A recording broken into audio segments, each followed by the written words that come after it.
After Ghana, there was a recent demonstration in Ghana. You talked about it. My problem with the current administration is that you have your last year to wrap up.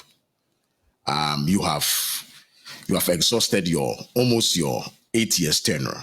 So if the youth in Ghana wants to demonstrate, why prevent them? You have nothing to lose.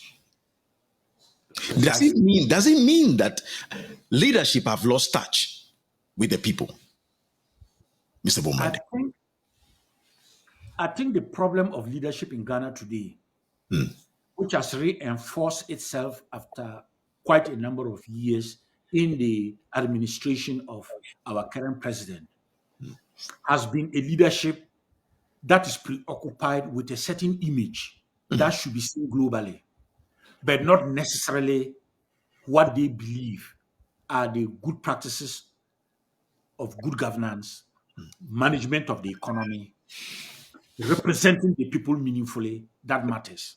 And so when they have a sense of insecurity, that image they want to see outside, especially when the president is at the UN General Assembly, when they become preoccupied that that image will not be the image they like to be shared about Ghana, they go into a panic mode All right. and they commit what are called enforced errors because they are not able to be calm and to understand the values of peaceful demonstrations as part of democratic processes. Right. So that is one.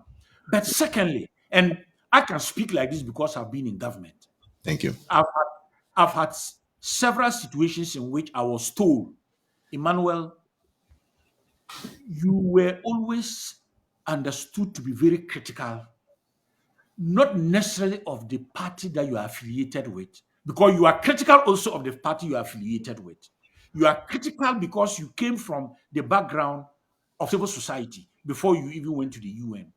And so President Mahama often would tell me, Emmanuel, I did not bring you into government to praise me. You must have the courage to help me be a good leader. Right. I use that example of myself to say that the second problem about our current leadership in Ghana is that though the president has so many people around him, none of them has the audacity to engage with him on what must be done right.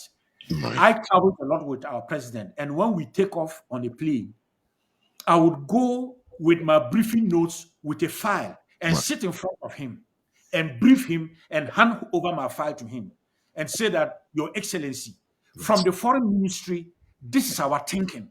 And I do that collegially. I bring in the directors of the various directorates. And depending on where the president is going, I get their input from the technocratic and objective analysis of what should draw the attention of the president. And Right. he will thank me and he will say, when I go through the file, if I have questions, I'll come back to you. That is leadership. We are lacking that. Yes. And so we've been managing an image that in itself has not been able to be a good image precisely because the president gradually and incrementally, though surrounded by many people, has actually been isolated and alone. Yeah. I, I, And I that think I is will nominate you to be part of the Council of State in the next administration because it looks like people like you is what we want to champion such causes.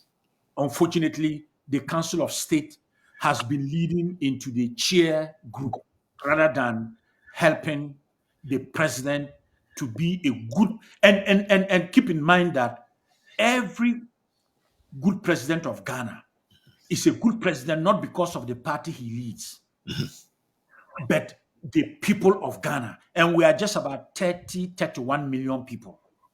Endowed, we are the number one country in Africa as a gold producer.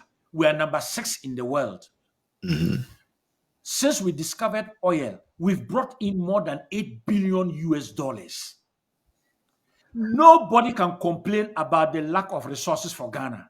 Right. It is the leadership crisis and the poor leadership that is making this happen. And whereas in our executive system of governance, the ball stops On on the desk of the president, everybody because our executive system is such that everybody who is an appointee of the president, is an advisor to the president. Right. So I begin by even saying that those who are appointees of the president are the biggest failures, though the president is the one who has to take all the responsibility. Right. And that for me is the sad reality. And for your listeners, Yes. particularly from Ghana, Yeah. if they want, they can go and search on what used to be Twitter and is now X. When we were handing over power in 2017, President Mahama tweeted that I want all my appointees, and myself included, Right. and that's why I'm referring to it. We now have a new president.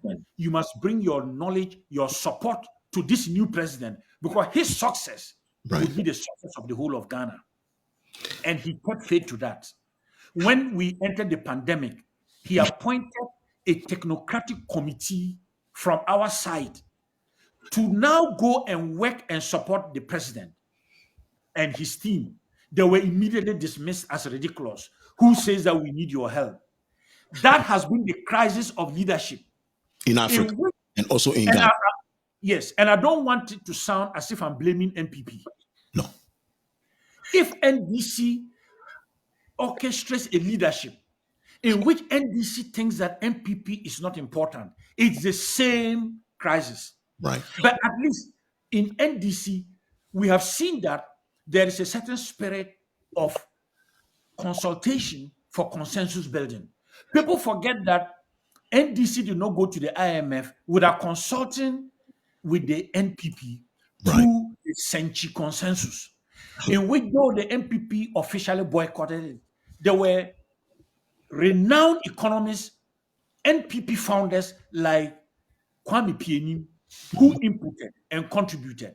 Now, when you have that collegial consensus, consultative type of leadership, every president will be a good president because the support then comes across party lines. But when you act as if to say that we know it all, Yeah. we have a narrative, we are the only people who can make this country better, all of you were jokers, you end the way we have ended. So it's a lesson also for future governance. Right.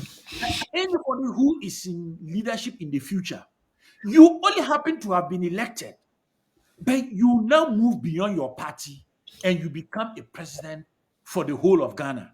Right. And maybe a woman would be the one to give that kind of example when we have a first woman president.